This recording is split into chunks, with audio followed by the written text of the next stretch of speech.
Transitioning to the one and only Klay Thompson, four-time champion, one of the greatest shooters we've ever seen in the history of the NBA, who, by the way, spent the second half of this season averaging about 20 points or so, 45% shooting from the field, 41% shooting from three-point range since the All-Star break, which more than 90% of the league couldn't do on their best days.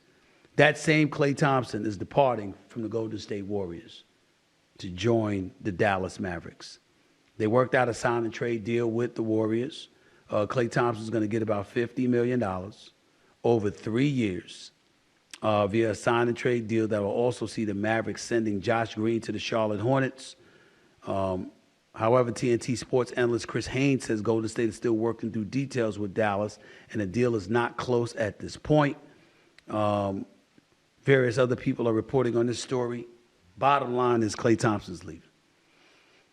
I'm sad, but it was necessary. Kuminga has gotten better. Podziemski, the rookie from last year, has gotten better. Steph Curry is still playing like a superstar. Draymond Green, you gave $100 million to. He deserves every penny. And Klay is not what he was defensively. He's not what he was offensively. But I still am not giving up on him and what he can bring to the table and what he can do. From what I'm being told, Klay Thompson wanted to leave. He thought it was time. That makes sense to me. And the reason why that makes sense to me is because at the beginning of the year, or a few months ago rather, the Golden State Warriors offered Klay Thompson 2 years, $48 million. That's $24 million a year. Klay Thompson just settled for a little over 16 and a half for 3 years. That doesn't make sense to me. I mean, if you're going to hold out and you feel that adamant about it or whatever, I understand if it was an extra 15 to 20 million, but you're going to depart from Golden State for just $2 million more in total, and that's over a 3-year span instead of a 2-year span. I don't quite understand that. But I will say this.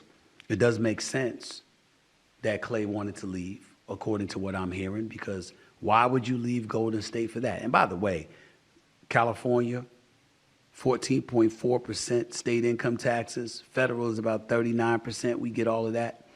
In the case of Dallas, he's in Texas, so there's no state income taxes in Texas. Plus, you have Kyrie Irving and Luka Doncic as your teammates. So we understand what that's about. And major props to Nico Harrison, the president of basketball operations, and Jason Kidd for acquiring Klay Thompson, because Dallas was like second in the league in three-point attempts, but like 13 in the league in field goal percentages made. Okay? So we get that. The Lakers obviously wanted Klay Thompson. LeBron obviously was willing to take a pay cut, according to Rich Paul, his agent, just to make sure that they got a guy like Klay Thompson on board. But at the end of the day, if you are Klay Thompson, you're looking at staying in the state of California. You're looking at the fact that the income tax rate is still applicable there too at 14.4%. You're looking at the fact that the Lakers, while they were like top 10 in three-point shooting percentage, they were 28th in three-pointers attempted. So you might be wondering whether or not you was going to get the ball from an Anthony Davis or LeBron James enough, as you know, when you juxtapose that to what transpired in Golden State. And then we also got to take into consideration that it is the Lakers, which is a rivalry for the Warriors, and Klay Thompson just may not have wanted to go to the Los Angeles Lakers. He may have wanted to go somewhere other than Los Angeles. So I always thought it would be the Lakers if he wasn't with Golden State. I prayed, I wish that it was the Knicks, but not as much once I got Mikal Bridges. But in the end, when you look at Dallas, they are a better team than the Los Angeles Lakers at this particular moment. Klay Thompson's not making anybody worse. He's only going to make you better. They lost Derrick Jones Jr., but again, he was a guy that couldn't generate any offense for you. Klay can. And Klay can put the ball in the hole in a very prolific fashion when he gets hot and when that stroke starts working. And so you combine that with P.J. Washington, with Gafford, with Lively, and what have you. Dallas is no joke. I understand it, why Klay made the move. I'm sad that it had to happen, but these things happen in the world of professional sports. That's just the way that it goes. That's just the way that it goes. It's just going to be interesting to see what happens with Golden State now.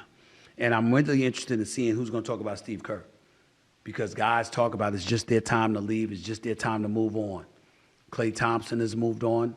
And now CP3 is moving on. Golden State didn't want to keep him. Well, maybe they did. But I know this much. They didn't make it very attractive for him.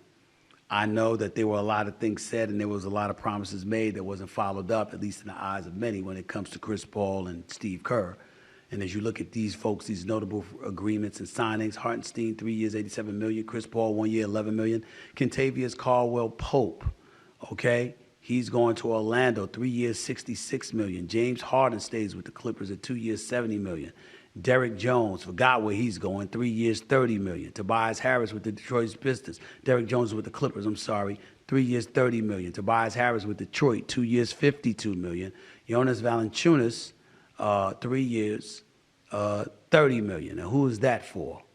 The Washington Wizards. Yeah, they needed to pay him more to get him to go to the nation's capital, the swamp this day and age. But anyway,